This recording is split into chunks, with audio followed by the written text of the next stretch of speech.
ego, ego, ego, an artificial intelligence in the soul and brain that helps a being operate more successfully within a particular environment, the human ego. Testing. Pop. MC. Original. Test. Pro. Test. Testing. Ego.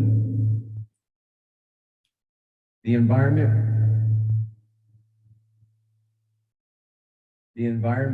programs the ego into the soul through the intellect. Beings like plants and lower animals who lack intellect also lack egos. When the ego is an instrument of spirit, it provides an individuality and personality through which spirit can accomplish its purpose in the physical realm. In that case, the ego takes a large part of its programming from spirit, as it's partially operating in a spiritual context and thus a spiritual internal environment. When the ego breaks away from spirit, or if spirit is absent, then the ego becomes solely a product of the physical environment and picks up all the traits of physical living, survival, and competition primarily. Then it starts exploiting others for the sake of self-gain, lying, deception, manipulation, delusion. These are the properties of ego if left unchecked by spirit. Ego, removed from spirit, is the foundation of the service to self pathway. But it is as much an error to annihilate the ego, because then one becomes ineffectual in this world, unable to carry out the mission of spirit with discernment, vigor, togetherness, and focus. Rather, the ego must be conquered and reprogrammed, refined, and sharpened to act in accordance with the impulse of spirit.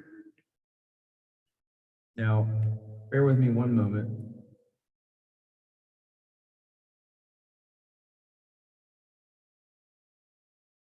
One moment.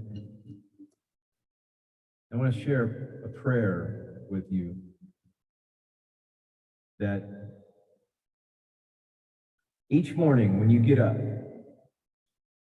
now, each morning when you get up, this is how you should pray. This is how my ego, informed by the Spirit, is suggesting you should pray, or throughout the day, if you will. Do this prayer and hold this prayer energy that you, along with Source, your fractal of Source, as it connects to Daddy, to Father Source, main Source.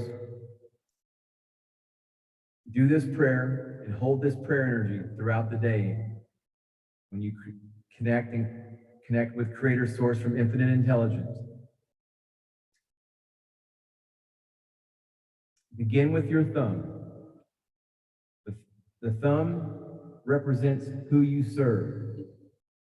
Do you serve your ego, or do you serve the soul? That's what you tell. That's what you ask yourself that when you put that thumb up in the morning, when you begin your prayer. The thumb represents who you serve. Do you serve your ego, or do you serve the soul? The index finger represents if you are grateful or prideful. If you are grateful, then you serve the soul.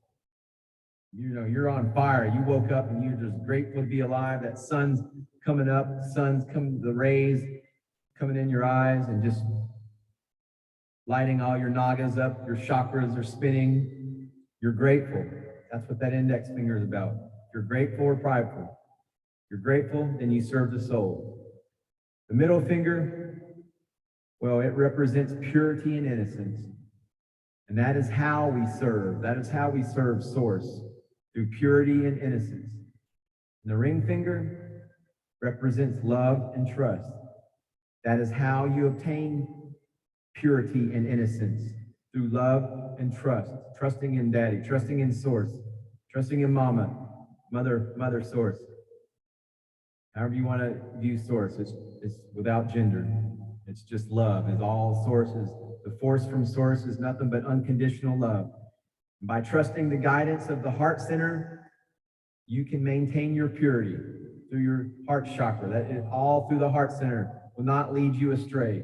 And finally, the pinky is how you stay in the heart center. You do this with humility and remaining humble. The tiny pinky reminds you not to be prideful, but instead to stay in the heart center and serve the soul by being grateful and selfless. So that's a discussion on ego. Who do you serve, the ego or the soul? In this house, we serve the soul, and we serve Source, the force from Source. Namaste, namaskaram.